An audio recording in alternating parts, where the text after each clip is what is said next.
ऋषिवर का ध्यान तो उनकी इच्छा से ही टूटेगा। उचित है कि तुम प्रतीक्षा करो और मुझे अपने कार्य करने दो।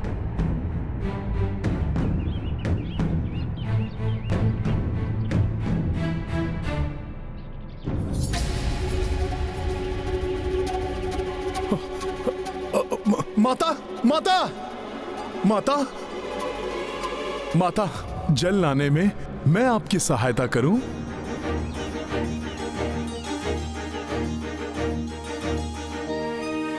जिससे कि मैं उतने समय में ऋषिवर की कथा भी सुन सकूं।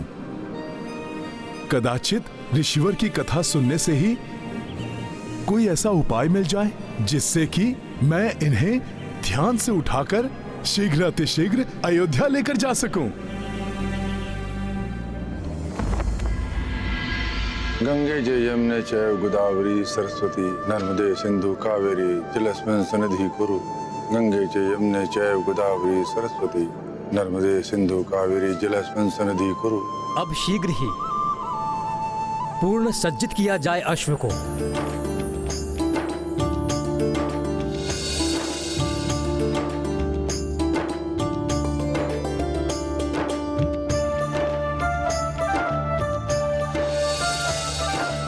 पुत्र राम, अब आपको सूर्यवंश के चिन्ह से अंकित जयपत्र को अश्व के मस्तक पर बांधना होगा।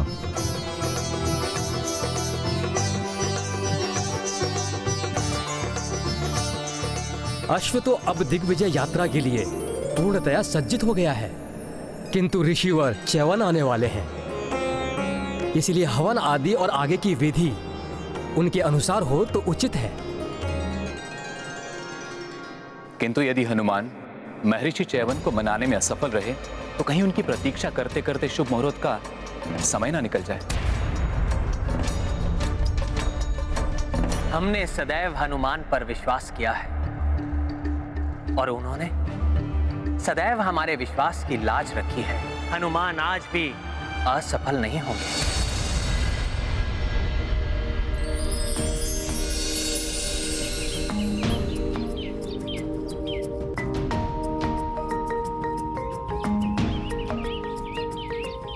तो तुम कथा सुनना चाहते हो?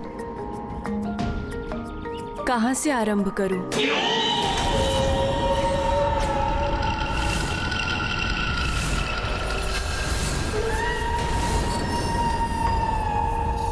कोई और भी है यहाँ हमारे आसपास?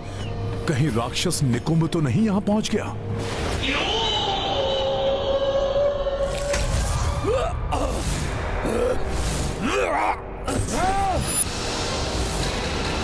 अवश्य ही ये च्यवन ऋषि के तप की ऊर्जा है जो इस क्षेत्र की रक्षा कर रही है। ऋषि, ऐसे ही नहीं जाने दूंगा मैं तुम्हें, और अधिक शक्ति का संचय करके आऊंगा मैं। हनुमान, प्रतीत हो रहा है कि तुम्हें आसपास किसी दुष्ट शक्ति का आभास हो रहा है। हाँ माता, कोई तो दुष्ट आत्मा है यहाँ। उसकी चिंता तुम मत करो हनुमान। ऋषिवर के तपोबल के प्रभाव से कोई भी दुष्ट आत्मा यहाँ नहीं आ सकती।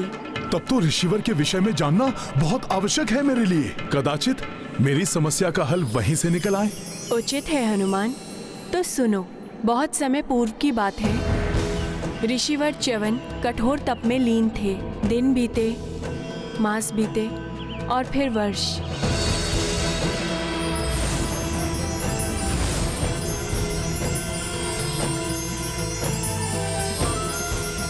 और इस प्रकार सहस्त्रों वर्ष उनका तप चलता रहा।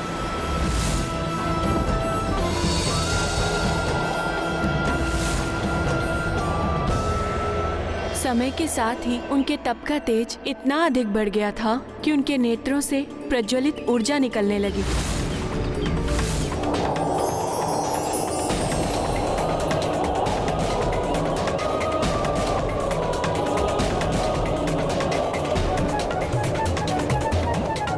वो इतने गहन ध्यान में लीन हो गए कि दीमकों ने अपनी बांबियां उनके चारों ओर बना ली। फिर भी उनकी तपस्या अनवरत चलती रही। उनके तप की तरंगे संपूर्ण वातावरण को प्रभावित कर रही थी। उनके नेत्रों से निकलने वाली प्रज्वलित ऊर्जा बाम्बी के छिद्रों से बाहर निकलकर कौतूहल जगा रही थी। उन्हीं दिनों तीर्थ यात्रा पर अपनी पुत्री सुकन्या एवं सेना के साथ निकले हुए मनुपुत्र राजा शर्यार्थी ने नर्मदा नदी के किनारे पड़ाव डाला। वहीं निकट के वन में ऋषि च्यवन तप में लीन थे। उनके तप की तरंगों के प्रभाव से आकृष्ट होकर सुकन्या अपनी सखियों के साथ उस ओर निकल पड़ी।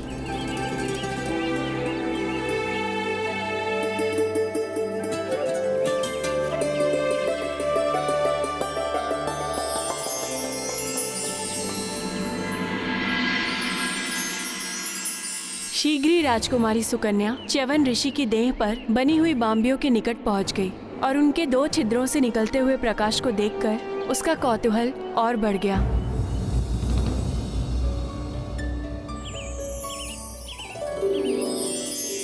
कितनी विचित्र है ये दीमकों की बाम्बी, और इन छिद्रों से निकलते हुए प्रकाश को देखकर ऐसा प्रतीत होता है जैसे इसके भीतर कोई प्रकाश पुंज हो। मैं देखती हूँ कि ये प्रकाश पुंज है क्या। सुकन्या को भय तो लग रहा था, किंतु कौतूहलवश उसने एक तीक्ष्ण तृण को उठाया और बाम्बी के निकट पहुंच गई। तीक्ष्ण तृण? ऐसा कौतूहल तो संकट का कारण बन सकता था माता।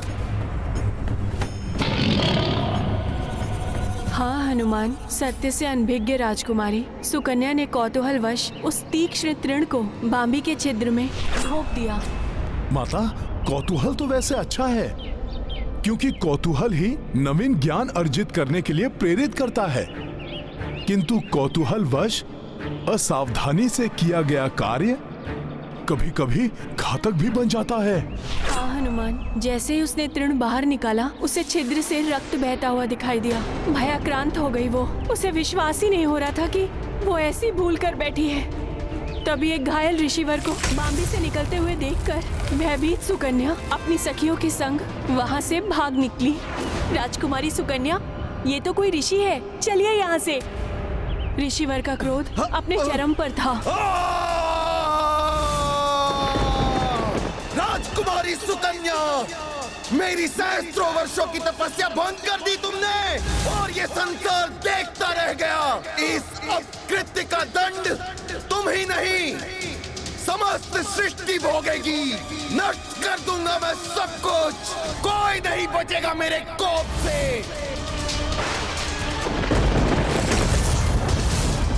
ये तो बहुत ही बुरा हुआ माता। ऋषिवर के क्रोध का ऐसा झंझावात उठा कि सृष्टि के पंचभूत तत्व भी असंतुलित हो उठे। वायु महाप्रचंड वेग से सब कुछ उड़ाने लगी।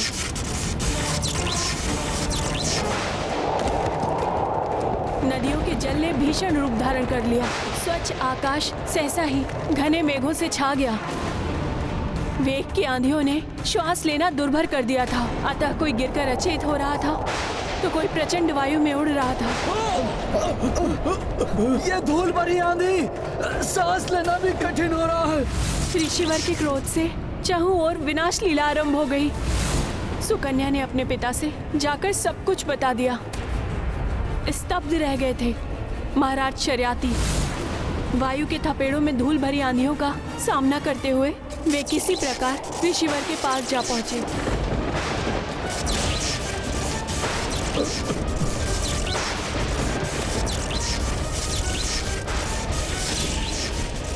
क्षमा ऋषिवर, क्षमा। मेरी पुत्री के इस कृत्य के लिए मैं क्षमा चाहता हूँ। अपने इस कोप को शांत कर लीजिए ऋषिवर। प्रकृति असंतुलित हो चुकी है। शांत हो जाइए ऋषिवर, शांत हो जाइए। महाराज शर्याती की क्षमा याचना का ऋषि के कोप पर कोई प्रभाव नहीं पड़ा और उसे देखकर सुकन्या भी उनके चरणों में गिर पड़ी। सृष्टि में प्रलय की स्थिति उत्पन्न हो रही है ऋषिवर। भूलवश हुए अपराध का इतना बड़ा दंड मत दीजिए सृष्टि को।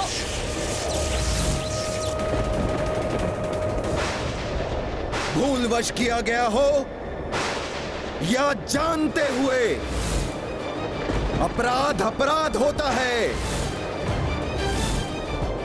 और अपराधी को दंड मिलना चाहिए।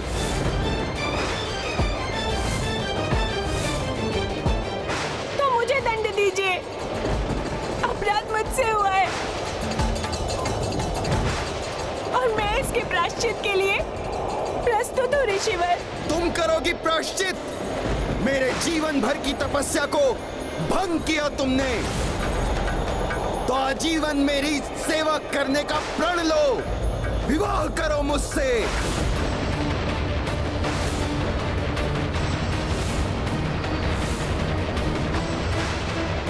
नहीं नहीं, मेरी पुत्री सुकुमारी है और आप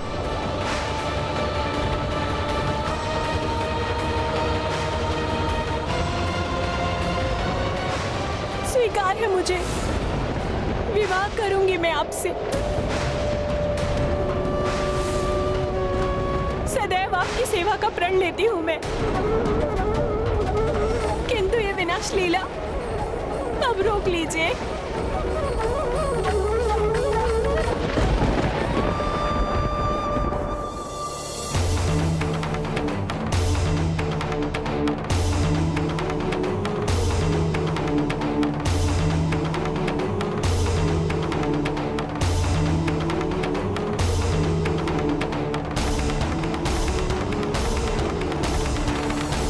ये तो अनुचित था माता।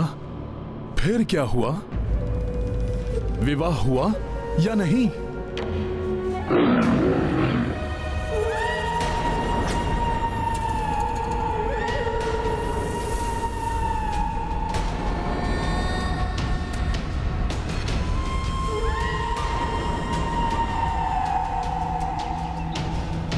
ये ध्वनि अवश्य ही कोई तो है यहां।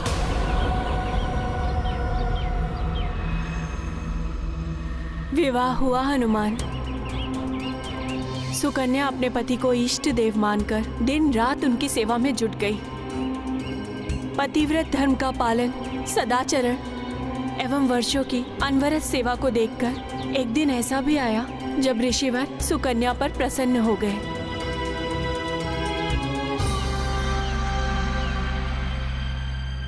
सुकन्या, तुमने श्रेष्ठ धर्म पालन एवं निस्वार्थ सेवा से मुझे प्रसन्न कर दिया, किंतु मुझे दुख है, मैंने तुम्हें ऐसा दंड दिया जो कोई भी सुकुमारी स्वीकार नहीं करती। तुम सुंदर, तरुणी और मैं एक नेत्र वाला कृशकाय वृद्ध। किसी प्रकार मेरा नेत्र मुझे वापस मिल जाता, मेरी युवा अवस्था लौट आती, तो मैं तुम्हें वो सुख दे पाता जो तुमने मुझे अपनी सेवा से दिया है। ऐसा संभव है ऋषिवर? प्रणाम ऋषिवर। प्रणाम माते। आप? मैं अश्वनी कुमार हूं ऋषिवर, पिताश्री सूर्यदेव और माता प्रभा का पुत्र। चिकित्सा विज्ञान एवं औषधीय शास्त्र से परिपूर्ण आयुर्वेद का विशेषज्ञ हूं मैं आपको ऐसी औषधि प्रदान कर सकता हूं जिससे आपका एक नेत्र एवं आपका यौवन लौट आएगा और आप मुझसे भी अधिक सुंदर और हृष्टपुष्ट दिखाई देने लगेंगे। किंतु प्रतिफल स्वरूप पहले आपको यज्ञ में अन्य देवताओं की भांति मेरे लिए भी हविष्य अर्पण करना होगा, जिससे कि मैं भी देवताओं की पंक्ति में बैठने का अधिकारी बन सकूं।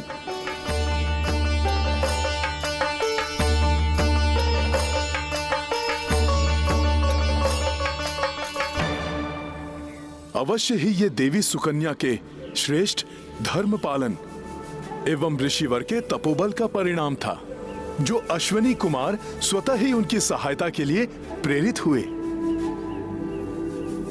फिर क्या हुआ माता? कर्म फल तो मिलता ही है हनुमान। ऋषिवर ने शीघ्र ही यज्ञ आरंभ कर दिया, किंतु जब यज्ञ अपनी चरम सीमा पर पहुंचने लगा तो अश्विनी कुमार के नाम से आहुतियां पड़ती देखकर इंद्रदेव कुपित हो उठे और ऋषिवर को ऐसा करने से रोकने के लिए आ गए। ओम अश्विनी कुमाराय नमः। रुक जाइए ऋषिवर। आप अश्विनी कुमार को हम देवताओं के समान अधिकार एवं पद कैसे दे सकते हैं? ओम अश्विनी कुमाराय नमः। यदि आप नहीं रुके ऋषिवर, तो हमें बल प्रयोग करना पड़ेगा। ओम अश्विनी कुमाराय नमः।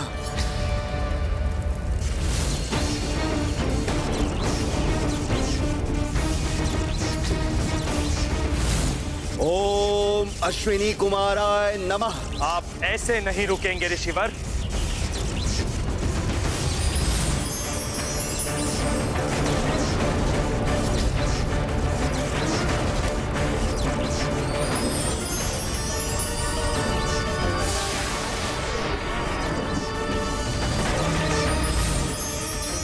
नहीं ऋषिवर, रुक जाइए ऋषिवर।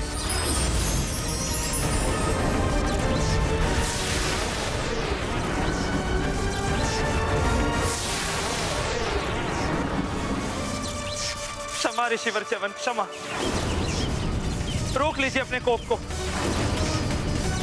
मैं वचन देता हूं कि आपकी इच्छा अनुसार अब से अश्विनी कुमार को हम देवताओं के समान ही वे सम्मान और भविष्य के अधिकारी होंगे।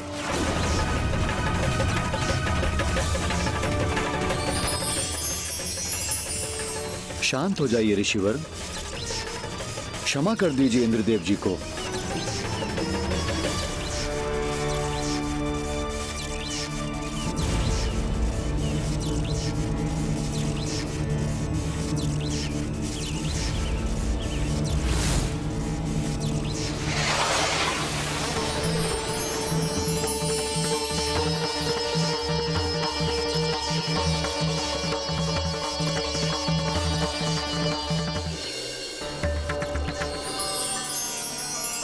आपने मुझे देवताओं के समान अधिकार दिलाए, आपको धन्यवाद ऋषिवर। अब आप ये औषधि स्वीकार कीजिए।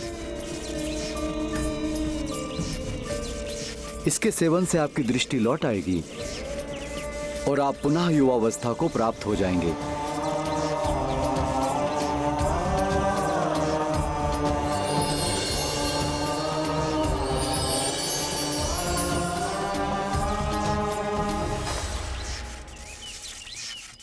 और मैं ये घोषणा करता हूं,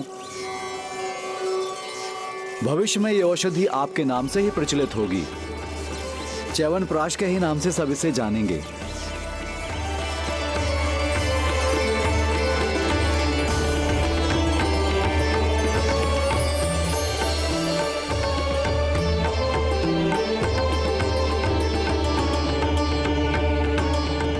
तत्पश्चात उस औषधि के प्रभाव से ऋषिवर के नेत्र वापस आ गए और ऋषिवर एवं सुकन्या दोनों का यौवन पुनः वापस आ गया।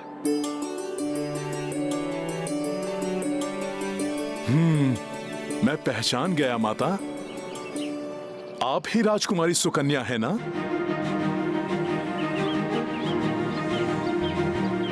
माता, आप दोनों की कथा से मुझे इतना तो ज्ञात हो गया है कि ऋषिवर मात्र शीघ्र कुपित ही नहीं होते, अपितु वो भावुक भी हैं, न्याय भी करते हैं। हो सकता है इन्हीं सब के मध्य से ऋषिवर को ध्यान से जागृत करने का कोई उपाय निकल आए। हाँ हनुमान, लक्ष्य को ध्यान में रखकर निरंतर आगे बढ़ने वाला ही लक्ष्य को प्राप्त कर सकता है।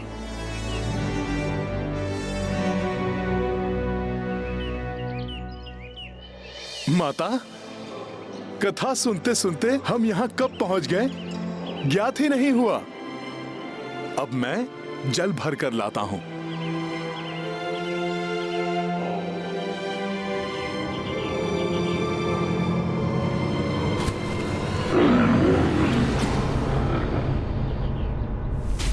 कहीं कोई दिखाई नहीं दे रहा है, कदाचित कोई वन्य जीव हो।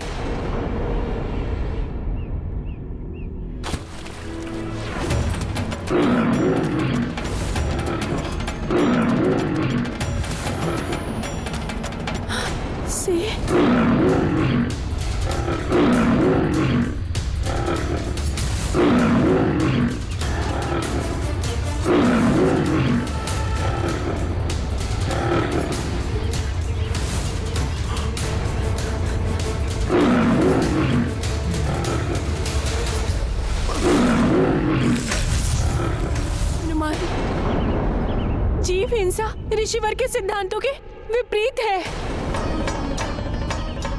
विशेष रूप से वन जीवों की हिंसा के वो पूर्णतः विरुद्ध है। इसलिए तुम इस सिंह को आहत मत करना। ये स्त्री मेरा आहार है वानर, इसलिए मेरे मार्ग से हट जाओ, मैं बहुत भूखा हूँ।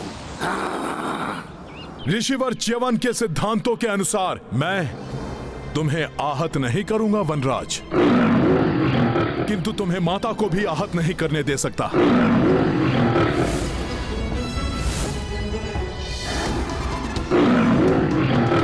हनुमान, मैं तो इस सिंह का स्वाभाविक आहार हूँ, इसलिए इसे रोकना उचित नहीं है।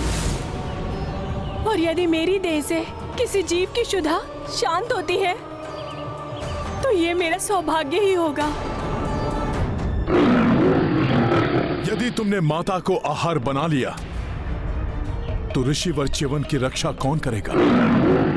उन्हीं के सिद्धांतों के कारण तुम सब वन्य जीव इस वन में सुरक्षित रहते हो, इसलिए उचित होगा कि तुम लौट जाओ।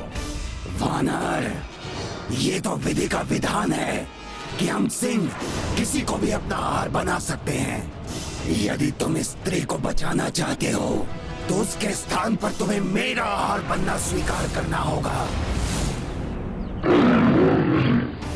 ये तो सत्य ही है कि ईश्वर ने सिंह को आखेट करके ही उदर पोषण का अधिकार दिया है। क्या सोच रहे हो वानर? मेरा आहार बनो, अन्यथा मेरे मार्ग से हट जाओ। ये तो विचित्र दुविधा उत्पन्न हो गई है।